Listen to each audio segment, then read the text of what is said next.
Welcome to season 6 of Outstanding Women Leaders, Witty and Wise Conversations. I'm your host, Katie Eads, founder and chief owl at Outstanding Women Leaders Professional Coaching and Podcast, an organization dedicated to empowering women in leadership, relationships, and life.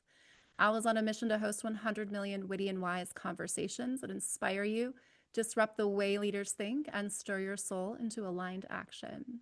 We've got 4 rules today to inspire our conversation. Nobody gets to be wrong. Nobody gets to be right. Everybody gets to be vulnerable. And my favorite rule, everything is included.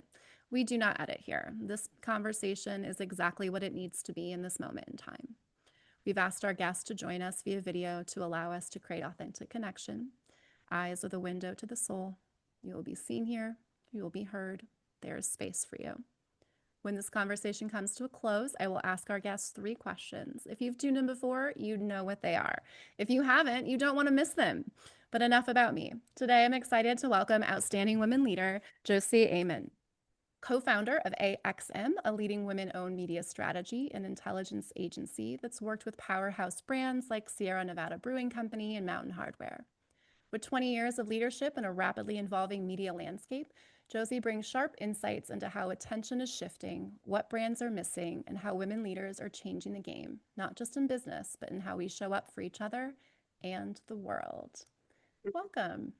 Thank you. Thank you, Katie, for having me. So nice to be Yes. here. I'm so excited to ask you all the questions. Where do we start, though? Let's start at the beginning. How do you form a company? What is like, how do you wake up one day and say, this is what I'm going to do? I'm going to form a company with my best friend? Yeah, I mean, my business partner and I, and one of my best friends for sure, we worked at an agency together. We watched our then boss build a company. So we had a very good mentor to watch through the whole process. We worked there for 4 years together. And probably about 2 years in, we both looked at each other and said, I think we can do this. We work really well together. We become great friends. I think we have what it takes to start a business. So we kind of, on the back of napkins, talked about it every day for 2 years. And then finally I said, I'm quitting. I'm going to start the business. And you're going to work at nights with me if you need to, but I'm going to do it. And she said, okay. She had a mortgage. She was really nervous to start the business and just jump. So I said, I'll make enough money for us, and then you join. And it was a weekend. I had a freelancing gig. We had a client that our old boss gave us, and she started working at night for our business. And then I don't know, I think it was like 3 or 4 weeks, I said, all right, making enough money to cover both of our base expenses. It's time for you to quit. She quit, and then we started the business. And that was, 21 years ago, I guess, 2005. And you're still here, which is quite a feat. You've survived COVID, you've survived a lot of changes in media. What would you say is your secret sauce for how you've kept it together? I think when we started the company, we said we're going to do something very different. And no one was really doing this in 2005. We started a remote company back then. And that was really to give us kind of work-life balance. We didn't want to commute, all the things we wanted for our life. We built a company around. So a lot of people, these days are finally talking about authenticity and building a company that's pretty different and inclusive and supportive and all of that. We did that out of a function of what we needed at the time. I did not want to commute. I was thinking about having a family. How are we going to start a business that we could both have families and be present as possible? So with all of that in mind, we started a remote company, which created a very different type of company. We couldn't hire all junior people right out of college. We had to hire people with experience. And we hired people that love working from home, which is a very different thing. There are some people that have learned to work from home after COVID, but people that love to work from home is a very different person. And it's typically a very independent person. So then you have a company that grows through 20 years and has 50 people across the entire country and 16 different states. You have to have a team of independent people do that. So that just translates to a very different type of working model, a very different, and that has really brought us through the ages. I firmly believe. My business partner and I also had children with our respective partners at the same time, 5 weeks apart. We were, pregnant at the same time. It was not planned. I would not recommend it to anyone. But that also shook up the company really, really fast because we didn't have that many employees at the time to cover. So we had very short maternity leaves and, had to be there to support each other through the entire process and childhood. Our kids are now 18 and leaving for college, 18 and 16. And, we've made it because of that support system. And every time we've hired people or came up with a new program around baby bonding and things like that, we have two guys right now out on paternity leave. How amazing is that? Spending time with their little ones, helping out their wives. It's outrageous that you get to do that and make those decisions. I think that's what's gotten us through the years. Yeah, you built a company, you built a life, and your company fit into your life. I made the mistake the first time I built a company without building the life. I was working way too much. And I hired very junior people. So, what I hear for your secret success is hire people that know what they're doing and make the money so that you can afford to pay them. How does someone, I'm really helping women that want to exit corporate these days. How does a woman say, okay, I've got this mortgage, I've got this family? How do you take that step? How do you take that leap of faith and get your first client? Yeah, again, we started it before the family, which I think was very helpful during a family and especially the early years. There's a lot of different considerations for doing that. But I really do think finding someone as a support system, I think whether you're a woman or a man, I wouldn't pigeonhole it either way, but especially women, I think having a counterpart, someone that can really um, balance your thinking and balance what you do in business and what you're really good at is key. And you're going to have to start at night. I wouldn't say quit your day job unless you have a support system and financial support otherwise.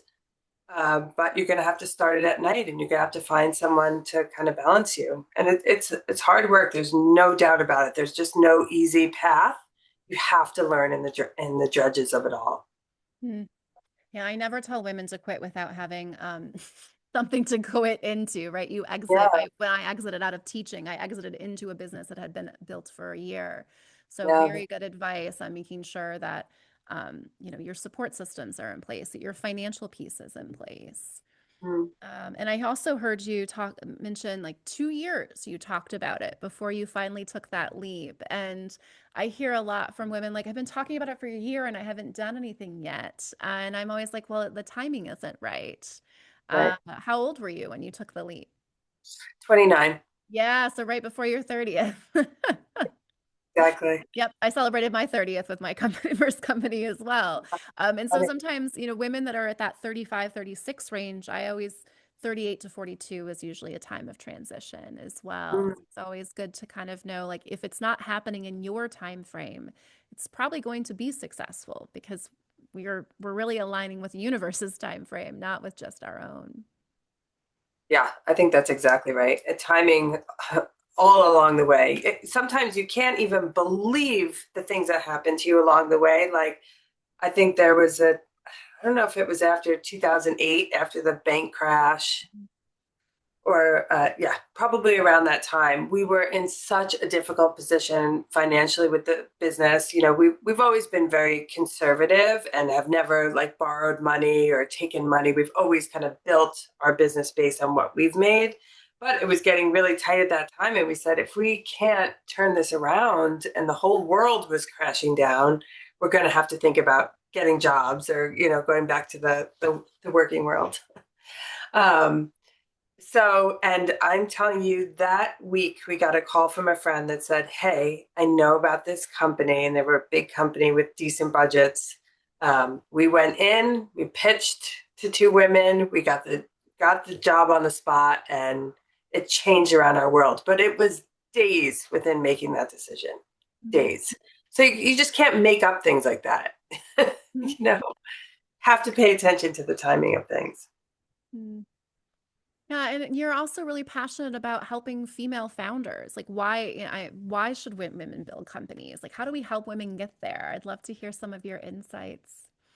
Yeah, whenever I'm mentoring, especially the younger people right out of college, often they'll say, "Yeah, I just would like to. I'm going to start a company in the next couple of years." I'm like, okay, next couple of years, like you might want to sit for a minute.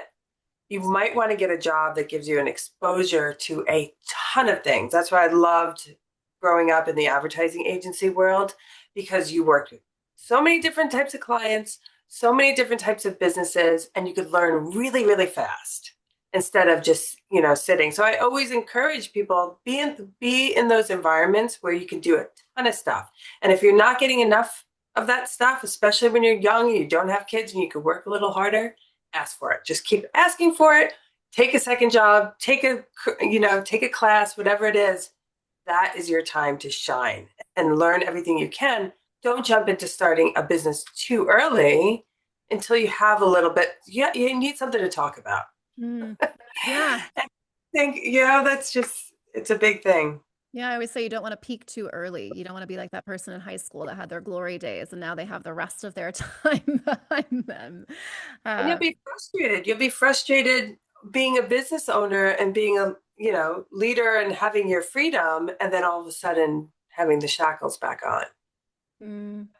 Yeah, I call it the three E's. There's a corporate entrance, there's your corporate experience, and then there's your corporate exit.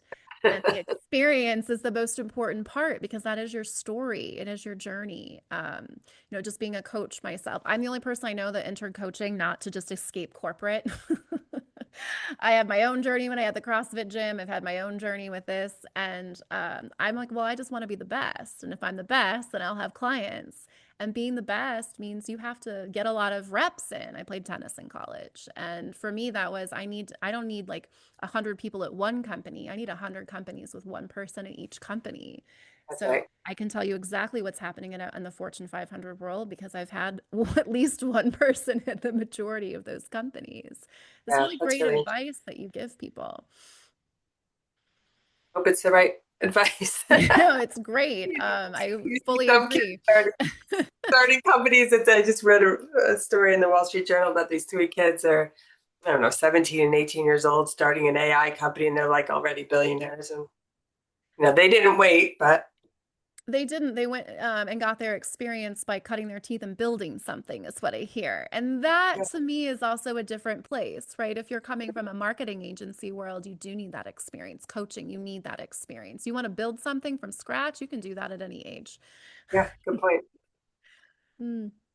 And burnout is a real thing for founders, and founder syndrome is another real thing. But let's talk about burnout first. How do you prevent it? What are some of the boundaries you've discovered, maybe lessons you've learned over the years? I think it goes back to, again, creating a company that you want to work at and creating a company that you can work at through all the Mhm. stages of your life. That's been key for us. So having that work-life balance for our company and our people, I get the same boundaries. So no one's calling me at 8 p.m. unless there's an emergency. No one's bothering me on the weekends because I don't bother them on the weekends. So it's leading by design and designing the company that you want to work at and that you can work at. I think that's been key. So you didn't create a company to get rich overnight. You created a company to have a life that was rich and the money showed up. That's right. It's exactly right. It was never for the money. And I was never, people say, oh, I was a serial entrepreneur. I always wanted to have my own company. That was never a thought to me Mm. until I needed something to give, because the advertising industry and agencies they're ruthless and it's really hard work. And you are there 12, 14 hours sometimes. Again, great place to learn, not a great place to raise a family. I think things are changing now and people are definitely talking about that a little bit more. And after COVID, people are a little bit more aligned with that, but not every company is. Mm. Yeah, that's why I left teaching is I was like, I have 180 kids. How am I going to I have to, all this work I have to do at the end of the day. For me, that was why, and then there's no money in it. So, and at the time, my ex-husband had a kidney transplant, and I was like, how am I going to support a family on a teacher's salary? And so when I hear from you, it's exact motivation, right? If money is your motivator to build a business, you're in the wrong end. Go to corporate and get stock. Yeah, Right? exactly right. Yeah, I mean, it's a labor of love. It's a child that you're giving birth to and nurturing over the years. Yeah, that's exactly right. You sounds like people would probably be fighting to work for you as well, given the type of company that you've built. And what I'm hearing is that it is possible to be successful and to have boundaries. I think that's true. And I think, one of the things that we're so proud of, and it translates well for our clients, and I think why clients come to us often, is we have a really, really high retention rate. So where other agencies have people leaving all the time, we have, I think it's like 87% retention rate over the last 2 years. But it's exactly for that reason. Again, I feel like we are a very transparent, open, and honest company, and we've always felt in our gut that is the right thing to do. And it's hard sometimes because you have to deliver news that isn't always great. Hmm. And yeah, but I think people always receive it, or at least our employees and our clients always receive it well because they know we're not hiding anything, and they know we're coming to the table with the best information that we can at the time. Yeah. You also didn't have shackles in regards to borrowing money or getting investors as well, which is how I also built a companies. And I think there's a lot of freedom that comes from that when you're producing 100% of the income on your own. That's right. And flexibility. When you have private equity that's breathing down your neck for numbers, you can't go a couple of years and say, okay, we're just not going to have profit this year. Let's keep our people. Let's not lay anyone off. Let's keep the team intact. Let's weather the storm, and then we'll come out of it stronger and with the team intact. You can't make those types of decisions that we've had the ability to do many times over the years. Yeah, that's why you're still here in private equity sales. Yeah, that's Yeah, right. yeah. And for those listening that have a business that would love to pick your brain about media and trends and what should I be doing, can you tell us a little bit about what are some of those trends that you're working on in the agency world and what people should be thinking about as business owners? Yeah, I mean, the number one buzzword across creative, media, production, anything that you are doing in anything in marketing in general, AI is the buzzword. And it's very tricky because how do you use it responsibly? How do we make our company better? How do you not have your company be extinct in 3 years from now because AI can do everything? So I think really paying attention and not just turning a blind eye to it and learning it well for yourself so that you could teach others how to use it and responsibly, not only yourselves, but your kids and everyone around you, um, but how it's going to influence everything we do in business. And it's a lot of it's super, super scary, but a lot of it is also very powerful. And our focus with it is how can we make our people's lives better because they're not having to do busy work or work that they are just sick of doing and things that can be automated and cleaned up, and how could we empower them to be more strategic and higher level thinking, Mm. because that's where careers are going. All the busy work, the things that, I used to love my little Excel spreadsheets, and I love that as an assistant media planner. A lot of that's going away. So the more strategic people can be and earlier on in their career will mean they have a career. Yeah, I've gotten to coach a few agency folks, and it's the people below them that are freaking out, and it's the people that have been in the agency world for at least 15 years that are looking at, well, what's the opportunity? I like to look at HI, which is human intelligence, but more so human intuition. And what we see is that combining AI with HI, human intuition, does give you better results. And I would offer that sometimes you can cut out the middleman of AI and simply just rely on your intuition. And your Exactly. intuition has gotten you here. That's exactly right. And that is the premise behind AXM. AXM stands for Ars X Machina, and it's art from machines. And we like to think it's like the great multiplier. Art is our humans and our people. The X is our multiplier, and it brings it all together. And the machines is machine learning and AI and everything that's available to us. But bringing the two together in Ars Ex Machina is the foundation of our business. Yeah, that is your differentiator, and I imagine what makes the difference for why your clients hire you. Exactly right. Hmm. Yeah. Anything else that business owners should be thinking about in regards to their marketing right now? Hmm. I would think something we learned maybe five or 6 years ago. The value of your company is definitely your people and what you've built in your process. But if you can have something proprietary to your business, you're way more valuable. So way back when, it was about 4 years ago, I would say we had an idea. In advertising, measurement is a big thing, obviously, because people are spending a lot of money. You need to tell them how it's doing. And if measurement is broken, which it is today because of all many different reasons, cookie deprecation, iOS, all these other things, you can't you can't follow people basically the way you used to. So you can't tell if the advertising is working as well as you used to. So we created a proprietary in-house platform that does that.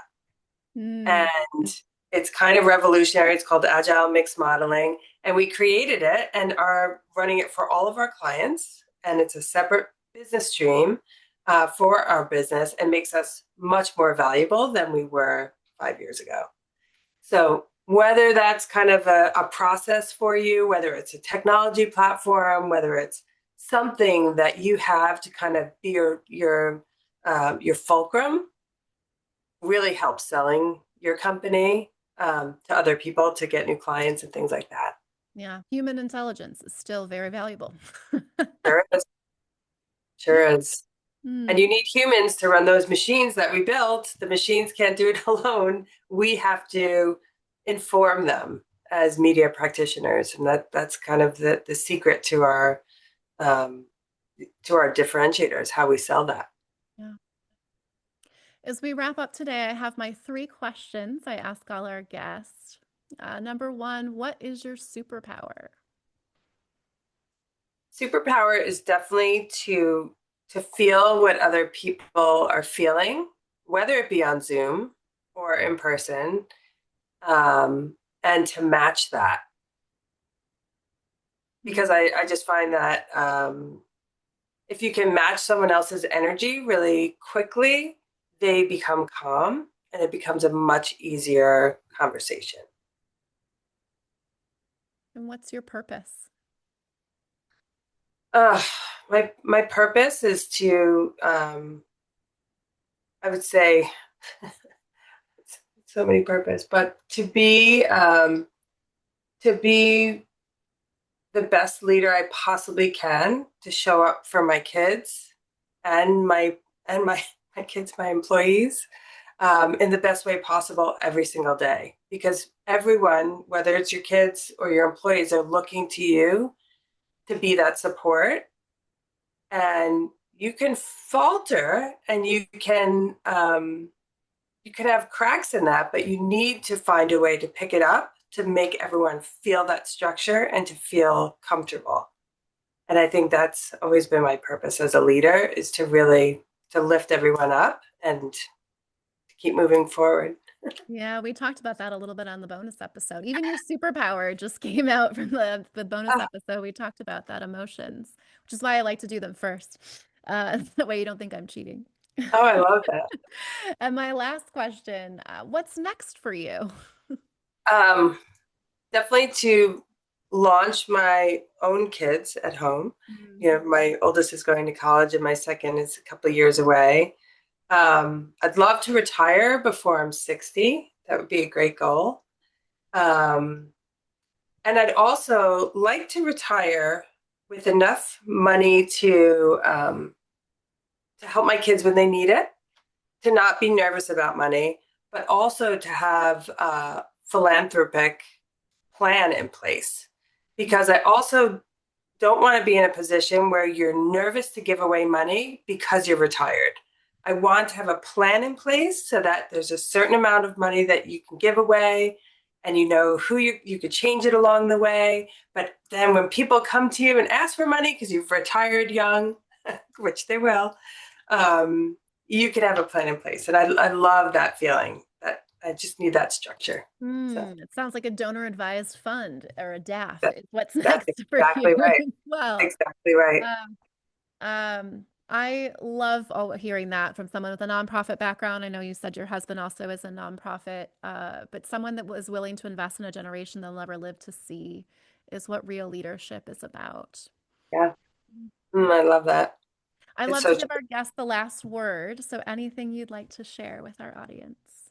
Oh, I mean, we're talking to women and business leaders. I just think, going back to our earlier conversation, if you can find someone that balances you, it's much actually like parenting. If you have someone that can balance you as a parent, you're going to be more successful often. And I think that's true for businesses. There are so many times in our 20 plus years that I am ready to make a decision and I move things into really quickly, and she'll pull me back and say, let's think about that for one more second before we, and it 100% is the right decision most of the time. And I think we see that in each other. And I think she likes that I'm fast and I move quickly. And I love that she thinks about things and can slow down and really think through it. And without that, I don't think would have the success and the culture and everything we've built for our company. And I tell people that all the time. Try to find someone that you're really comfortable with, and you don't have to be best friends, but you have to be complementary.